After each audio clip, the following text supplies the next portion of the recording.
Благодарам, председателе, почитуван заменик министер, почитувани колеги пратеници. Овој инфраструктурен проект представува најголемиот доказ дека оваа влада е неспособна и дека ништо не работи во овие 5 години.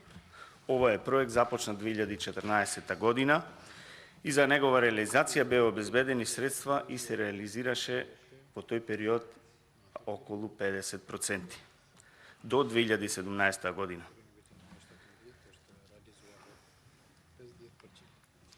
После тоа, овој проект се проблематизира, се бараше секакви забелешки, а единствено беше само да имаме дополнителен кредит од 200 милиони евра, кој на крај никој не знае каде заврши овие пари, затоа што на терен нема никакво придвижување на работите за завршување на овој автопат. Може би сум најповикан да зборувам за овој автопат, затоа што секојдневно патувам по истиот и најдобро знам дека ништо не се работи на овој автопат. Буквално ништо. Автопат, почитувани колеги, почитуван заменик министер, не се гради со тројца работници и со една машина што стои на автопатот, затоа што толку работници работат на овој автопат моментално.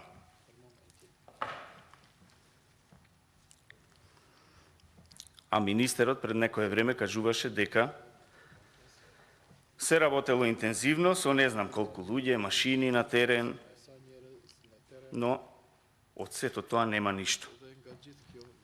Еднаш го повикав министерот да дојде заедно со мене и за да направиме контрола на тоа колку се работи и каде се работи и да се увери во неговото неработење, но таа покана не ја прифати. Ево истата покана ја имам и за заменикот министер. Доколку сака, бидејќи сум од Струга, од тука заминувам, можеме заедно да ги исконтролираме работите и да се уверите колку се работи на терен и колкава е реализацијата на овој автопат. Единствено со оваа влада покрај тоа што добивме најнеуспешен премиер, добивме и двајца најнеуспешни министри за транспорт и врски, доказ се сите заостанати инфраструктурни проекти што ни стојат во државата. Прв најнеуспешен министер е претходниот министер Сугарески, кој замислете ни патот што е за дома, негова дома, за Прилеп, не го направи, туку го одложи. А сега го втор најнеуспешен е актуелниот министер, кој имаше сепак среќа автопатот Миладиновци-Штип да го донесе во завршна фаза оваа влада на ВМРО-ДПМН, па така да може да се пофали дека има модерен автопат на враќање за дома кога ќе си оди. Но да се вратиме на автопатот Кичево-Охрид, на кој што, како што кажа и моите колеги претходно, секојдневно се случуваат сообраќајни несреќи, кои што секојдневно при патување на истите сум и јас сведок. Нема реализација ниту на една од тие клучки што се наведуваат и се спомнуваат тука цело време. Ниту една. Значи нема ниту една клучка. И таа што постоеше како постои на претходна клучка што беше во Подмолје, ја срушија, а новата не се направи, па се најде некој алтернативно решение да се пренасочи сообраќајето. Ниту една нема. Поради тоа трпи стопанството, поради тоа трпи туризмот. Ние развиваме туризам, но туристите не можат да пристигнат ниту во Струга, ниту во Охрид, затоа што немаат пат. Постојниот пат што беше во употреба, магистралниот Кичево-Охрид, се разруши во текот на градбата на автопатот. Автопатот не се направи и овој туристички регион остана без пристапен пат да можат да дојдат туристи и да уживаат во убавините што ги има во Струга и во Охрид. 1 километар од овој автопат не чини повеќе од 10 милиони евра. Тоа е најскапиот автопат што го има во светот. Поскап автопат од овој моментално Кичево-Охрид, за кој што не знаеме дали ова ќе е последен анекс и последно задолжување што го имавме пред некоја година кога зедовме 200 милиони евра. Може во 2023 повторно да имаме некој нов анекс со некоја нова сума за задолжување, затоа што гледаме дека ништо не се работи. Да се работи, сите знаеме дека тие средства се вложуваат таму и ќе дојде до финална реализација на овој автопат. Но со неработење не се гради автопат.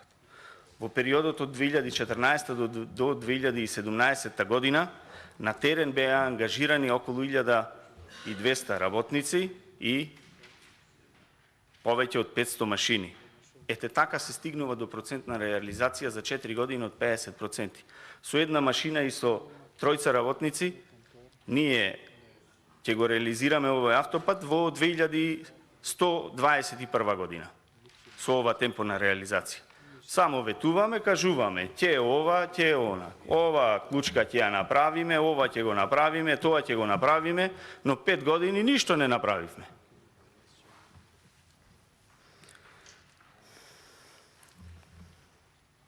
Од превземањето на власта од страна на СДСМ, како што кажав, овој автопат се проблематизира на секој ден. Па првично, како што кажав, министерот Сугарески имаше една несреќна изјава дека трасата била погрешна, но за среќа актуелниот после тоа го демантира претходниот и кажа дека не е погрешна трасата, затоа што и самиот знае, бидејќи нели е по професија инженер-архитект, знае дека такво нешто не може и да се сака, не може да се случи. Значи, и да се сака намерно, не може да се погреши една траса на автопат, за кој што претходно има идејни, основни проекти, има ажурирани геодетски подлоги, има пренесување на таа траса на терен, па и да сака некој да ја промарши, не може да ја промарши. А плюс на сето ова и во стручната терминологија не постои терминот погрешна траса. Постојат само погрешна влада и погрешни министри и луѓе што треба да ги реализираат овие капитални инфраструктурни проекти. Оваа влада ветуваше 500 километри автопати, а за 5 години нема ниту еден автопат реализирано. Нема ниту еден. Еден што го ветуваше од Скопје до Блаце, мислам дека беше, ги ветува првите 2 километри кои што никако да започнат. И тие 2 километри. Единствено што прави оваа влада се овие предлог анекси и овој мислам дека е трет поред, со кој се пролонгира рокот за реализација. Прво се пролонгира со самото доаѓање на оваа влада се пролонгира рокот до јуни 2021 година и со тоа и ја зголемивте и сумата за околу нови 200 милиони евра. А сега со овој анекс повторно ги пролонгирате завршувањето на градежните работи до 2023 година, но во истиот повторно нема конкретен рок за тоа кога ќе се пушти во употреба овој автопат. Тоа е многу важно, затоа што рокот за завршување на градежни работи и конкретниот рок за пуштање во употреба се две различни работи.